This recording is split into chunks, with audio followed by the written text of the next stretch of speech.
Hey everyone, Pastor Alex here and Mike. We've just come back from a 3-week missions trip to Africa in Zimbabwe and Malawi, holding 3 conferences, 17 topics at one point, covering many different subjects. And Mike, tell us some of those subjects. Well, the main subject initially was the Africa Business Community Small Business Program, which he wanted to plant in Malawi, and also a whole range of a list of types of businesses that they could pick up, as well as a business plan. The people having a small business can then do some tithing into the church. That can provide more funds for the church to provide food for the hungry, to go out to the bush, preach the gospel, and let them hear it while they're eating, so they're saved. And then they can come into the church and eventually get their own small business, and the cycle starts again. And then we went on to talk about spiritual warfare and spiritual mapping and spiritual growth, as well as how to preach the gospel, short and long term or long versions. We also talked about Christian counselling and a feeding program and a prison visitation program. I love how one of the sessions talking about revival broke open into revival prayer, extended worship, and the bishop said to us they've never experienced a conference like this. Yes. And so it was such a powerful time in the Spirit of God and seeing God move.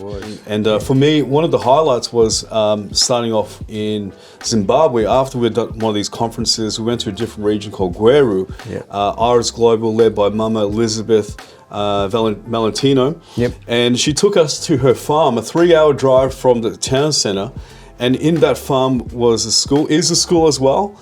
And also she's taken on some orphans, a beautiful part of Africa where you just see the hunger in the room for kids to learn, to grow. They're being taught maths, taught English, and most of all, they're taught scriptures.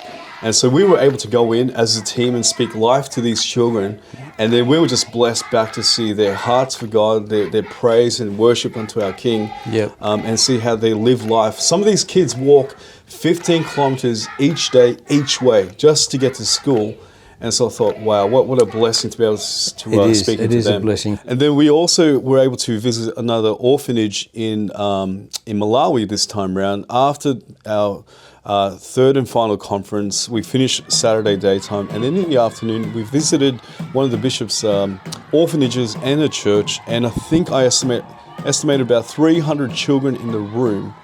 And we walked in during the middle of their praise and worship, and it sounded like heaven on earth. Just the raucous sound, but not in a bad sense. It was so beautiful. It was so sweet. It was just overtaking and overwhelming to the point it actually had me in tears. To feel like this actually feels like and sounds like heaven on earth, where these children don't have much except for the joy of the Lord on their faces and in their singing. That's right, And so with just one drum beat and voices at the top of their lungs, we were just blessed to be able to sit in that presence and dance. They love to dance, they love to worship. They're just full of the joy of the Lord, because it's the one thing that lifts them out of a difficult life otherwise, that they struggle for.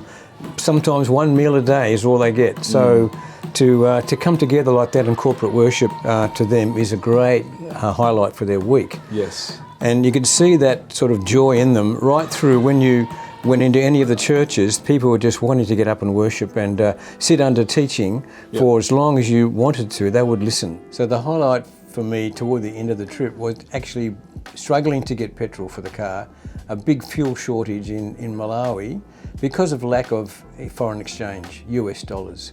But eventually, Moses, our driver, was able to get his fuel, and we got there to Dzomba, met the commandant and all the others, and had a wonderful time of preaching to them. They received the gospel. 100 at least gave their life to the Lord. We gave them the Bibles and booklets and soap and food and squash for their drink, and they were just over the moon, so hungry to be given some affection. I shook everyone's hand. I shook all the prisoners' hands, and they were just so delighted to have a white guy come all that way to bring the gospel and some food for them, and to shake their hands, to show them affection and affirmation as persons, not just a prisoner. That was a big highlight to me. And there was so much more that the Lord had done. And we want to just say thank you from the bottom of our hearts for all your prayers. It was felt while we were overseas, and also for your financial support to be able to put on these conferences and also feed our delegates, in particular in Malawi, where there was Cyclone Freddy and a lot of the crops was wiped out. Some of our delegates have come from homes where they don't have food at all, and so to be able to put on a conference with a proper meal as well was just a huge blessing. So thank you, Yep. and we hope you can join us for the next missions trip.